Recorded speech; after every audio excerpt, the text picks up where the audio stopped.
रात का सन्नाटा चारों ओर फैला हुआ था। ट्रक हाईवे पूरा सुनसान था। चारों ओर ठंड से हाड़ कपा देने वाली ठंड चल रही थी। हाईवे के चारों ओर घना जंगल था। उसी हाईवे पर एक मर्सिडीज दौड़ रही थी। उसमें 3 लोग सवार थे, राहुल, निधि और उनकी 10 साल की बेटी तानिया।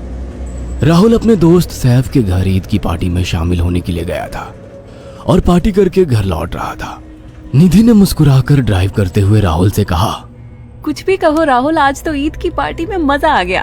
हाँ, मेरा दोस्त बहुत ही बिंदास और हंसी मजाक करने वाला व्यक्ति है। मैंने देखा उसके घर पर शहर की एक से एक बड़ी हस्ती थी, मगर फिर भी वो उन सबको इग्नोर करके हमें इम्पोर्टेंस दे रहा था। हाँ, देगा क्यों नहीं, आखिर मेरा दोस्त जो है। सच में राहुल, अमेरिका से इंडिया लौटकर बहुत अच्छा फील हो रहा है। वैसे तुम्हारा दोस्त सचिन अभी तक नहीं आया अमेरिका से? निधि की बात सुनकर राहुल चौंक कर बोला, ओह शिट यार, उसका फोन आया था कि वो इंडिया आ रहा है। उसने बोला था कि मुझे एयरपोर्ट पर पिक कर ले। निधि बहुत नाराज होगा वो। कोई बात नहीं, उससे बोल देना कि तुम्हें बिल्कुल याद नहीं रहा, और फिर तुम्हें सैफ की इनवाइट की हुई ईद पार्टी में भी तो शामिल होना था। निधि ने इतना बोला ही था कि उसकी बेटी तानिया ने अपनी माँ की ओर देखकर कहा, मुझे भूख लगी है माँ, और प्यास भी। तानिया की बात पर निधि ने बुरा सा मुंह बनाकर उसकी ओर देखकर कहा, पार्टी में तो इतना खाया था तुमने, फिर भी भूख लगी है। निधि की बात पर तानिया ने मासूम सा चेहरा बनाकर कहा, कोई बात नहीं मम्मी, मुझे पानी ही पिला दीजिए। कितनी बार बोला है मुझे मम्मी मत बोला करो। पानी अभी नहीं है, आगे जाकर कोई शॉप पड़ेगी तो बोतल खरीद के दे दूंगी। निधि की बात पर राहुल ने मुस्कुराकर कहा, छोटी बच्ची है निधि, इतना नाराज होना सही नहीं है। राहुल ने इतना कहा ही था कि अचानक एक काली परछाई राहुल की कार के सामने आकर खड़ी हो गई। राहुल के पैर अचानक ब्रेक पर पड़ गए। गाड़ी तेज रफ्तार में थी। ब्रेक अचानक लगने से पलटते पलटते बाल बाल बची थी। राहुल के चेहरे पर भयानक ठंडी में भी पसीने की बूंद टपकने लगी। वो दोनों कार से बाहर निकल आए। निधि ने डरते हुए कहा, आखिर कौन था ये?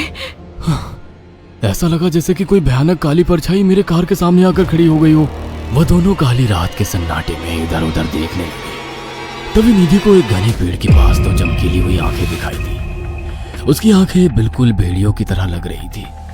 निधि ने चीखते हुए राहुल से कहा, राहुल देखो कौन है वो, जल्दी से गाड़ी में बैठो, मुझे बहुत डर लग रहा है। राहुल ने उस तरफ देखा तो उसके रोंगटे खड़े हो गए।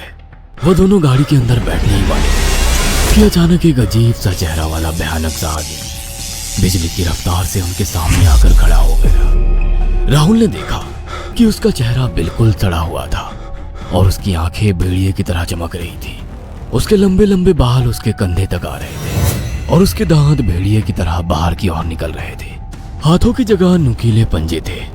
राहुल को देखकर अजीब से अंदाज में हंसने लगा, मगर जैसे ही राहुल की नजर उसके कपड़ों पर गई, राहुल की आंखें फटी की फटी रह गई। वो हकलाते हुए बोला, भाईजान, भाईजान, मुझे माफ कर दो, मुझे छोड़ दो।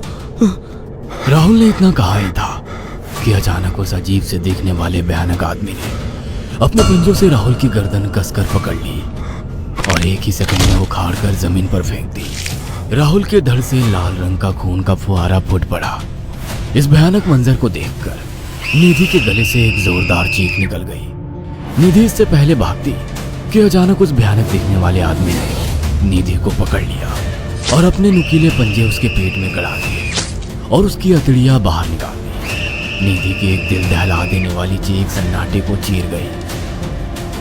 अचानक हवा का एक बवंडर उठा और वो भयानक सा दिखने वाला व्यक्ति देखते ही देखते बवंडर के साथ गायब हो गया। तानिया ने डरते डरते निधि के मोबाइल से पुलिस और सैफ को बुला लिया और कुछ ही देर में वहां चारों ओर पुलिस की गाड़ियां थी। पुलिस ने राहुल के दोनों दोस्त सैफ और सचिन को वहीं बुला लिया। इंस्पेक्टर अर्जुन ने दोनों से कहा, मैंने ऐसी हत्याएं अपने करियर में कभी पहले नहीं देखी। ये काम तो ना किसी जानवर का लगता है, ना ही किसी इंसान का। सचिन कपकपाती हुई आवाज में बोला, आप कहना क्या चाहते हैं? कुछ कह नहीं सकता। जिस किसी ने भी इन दोनों को मारा है उससे एक बात तो साबित होती है कि वो इन दोनों से हद से ज्यादा नफरत करता था।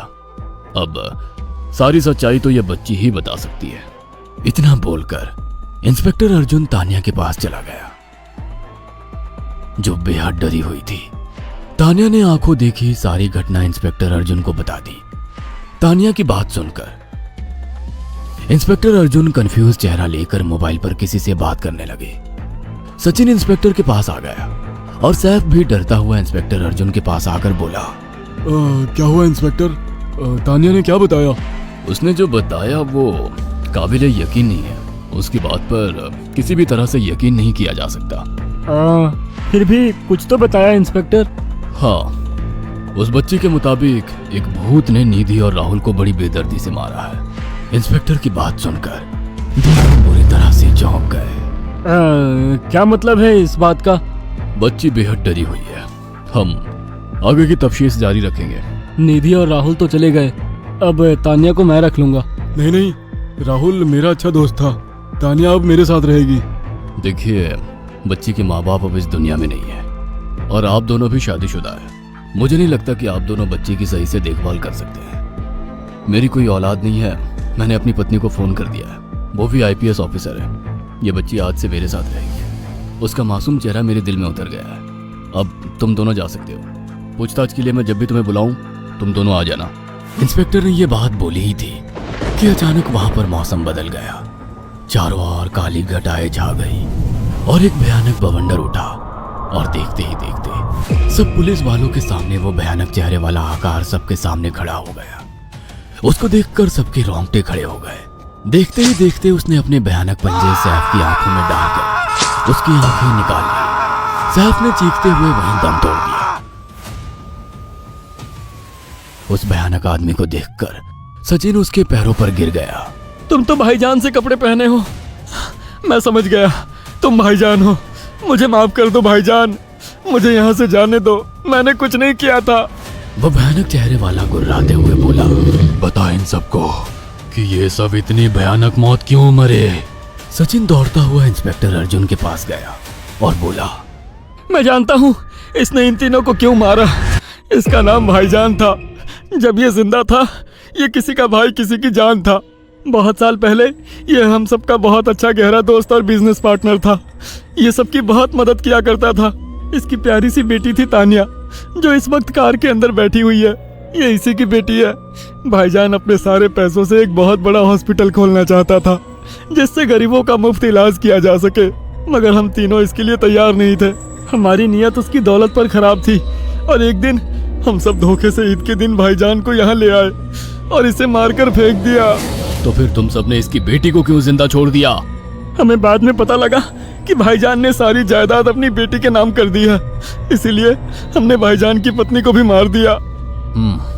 और तानिया का तुम 18 साल की उम्र पूरी करने का इंतजार कर रहे थे ताकि सारी जायदाद अपने नाम करा सको और बाद में उसे भी ठिकाने लगा सको। इसी के लिए तुम दोनों इस मासूम बच्ची को अपने साथ रखने की जिद कर रहे थे। जी, आपने बिल्कुल सही कहा। हम तानिया को भी इसी जगह लाकर मार देते। सचिन की बात सुनकर इंस्पेक्टर अर्जुन की आंखों में खून उतर आया। इंस्पेक्टर अर्जुन के कुछ कहने से पहले ही भाईजान बिजली की रफ्तार से इंस्पेक्टर अर्जुन की आंखों के सामने से सचिन को पकड़कर ले गया और उसके शरीर के टुकड़े टुकड़े कर दिए और हवा में उठे एक तेज बवंडर के साथ गायब हो गया। सारी घटना इंस्पेक्टर अर्जुन की आंखों के सामने हुई थी।